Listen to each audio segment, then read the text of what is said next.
Ari Fraser, shalom. Shalom. Welcome to Shalom. Israel. Thank you. How long are you here for?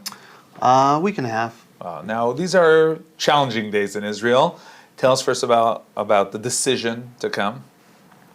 Well, there's a little bit of a break between in the holidays in the States, so I took the first opportunity I had and decided to come to Israel to support, to provide support, to moral, physical. Do you have any people who told you, "What are you crazy? It's dangerous. There's sirens." Everyone. Wow. Yeah. It looks pretty scary on TV and on the news. So there's a conception that it's very dangerous. But when you come, it's beautiful. It's been really actually pretty calm when I since I've gotten here, but I'm sure it was pretty intense before. now it's all about also the solidarity.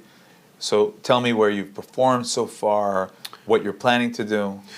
So I was asked to perform for soldiers in different bases and places like that. I ended up performing in Be'er Sheva, in the hospital, in Soroka. Quite the experience, just watching everyone and seeing everyone come together, people that are injured and in quite a state. They're just what they would do to try to give a little bit of encouragement to their fellow injured or their families. Now, many guests who come to Israel and they meet the soldiers. For them, it's something that they're not familiar with, but for you, it is. You were a soldier. I served in the IDF. I was a commander and in combat. So yeah, I'm very familiar with it, and it's quite the experience to see it again and come back again. I very much feel for them, and certainly the concern peaks. Right. So it's also about the concern, but it's also about the understanding what's going on there inside Gaza. What are your feelings? What are your understanding about what they're going through? It's a very, very high risk situation that they're in. I don't think that any army in the world would be able to combat what they're faced with.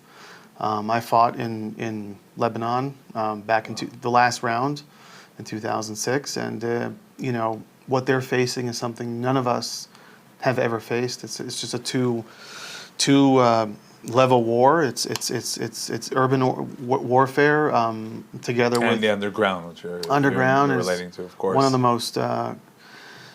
But to see their determination and the spiritual connection that they all have, the understanding, the very, very clear. We all look back sometimes at the generations, the younger crowds, the TikTok generation, and we kind of. I think that I underestimated them quite a bit. Coming here really gave me another. I have since come. I have full confidence in these young men and women. They're just phenomenal. They're determined. They're brave. They're spiritually connected. Even the ones that aren't religious, or they just know what they're doing and they know why they're doing it. And for me, it's just such an astonishing and amazing and calming and comforting feeling to know that, these are the young men and women who are defending and saving Israel. And as we said in a few interviews already to many guests who came here, you came to express solidarity, to give strength. Yeah. But you got a lot of strength. I did. I received a lot more than I've provided, and I say it humbly. I've been very humbled by my visit. It's just amazing. Okay, now let's talk a bit about your music. And again, we said that we're in the TikTok generation. It's challenging these days because everyone can create content. Tell us about creating music in this generation, this era. Not simple at all. I started writing, composing music for prayers. Certainly that was my go-to. Then I went to writing lyrics, and with time I also realized what a yearning, how much desire is out there for people to hear real messages, real spiritual music. I didn't think it was out. I thought, you watch TikTok, you see what's out there, and you're like, nah, this generation's just lost. And starting with just music about connection, about spirituality, about even the deepest contemplations people have, hearing the feedback, like, wow, what a piece, what a song, you know, like, and it's not coming from the older generation. It's coming from the younger generation, the people who. I understand that not only Jewish audience, but also the non-Jews. Especially the non-Jews. How do you explain specifically the non-Jews? I think that there's a general void in their lives that they're looking for something to connect to in a real way. TikTok is it could be devastating. It could be, and there's so much falsity out there in TikTok, but there's also a lot of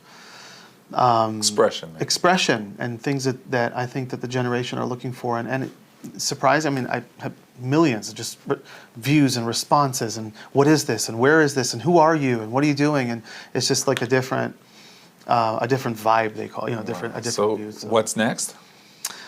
I'm gonna make as much music as I can, as much music as God, you know, sends me. You know, sometimes I just sit down at the piano, and it usually comes out in one shot, and it's there, it's a piece, and I'm hoping to, you know, do it as much as I can and spread it as much as I can and be able to bring out the message that, you know, we are the light of the nations, that, you know, that light just number one should be a light, and number two, it should be able to shine and be able to be something that, you know, that people connect to. And that's something that you could also sing and dance. Yeah, yeah. Before we end, I understand that you're here also to sing, also to, you know, meet and connect, but also to bring support from your community to the community of Beit El.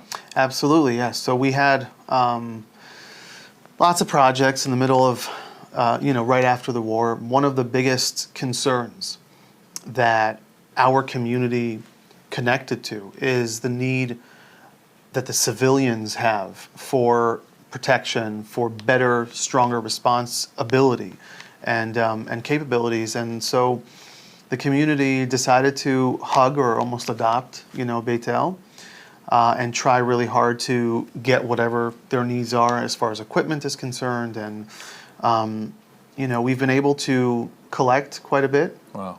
To empower the security. Yeah, and we are working with the people in Beit El, you know, to be able to understand their needs and provide it to them in the best way. It's also practical help, but it's also, again, connection.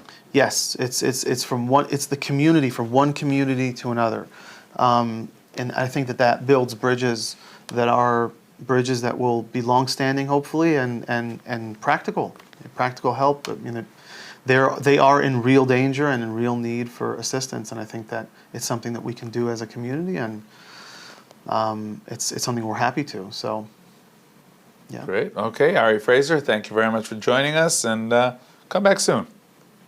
Always, gladly.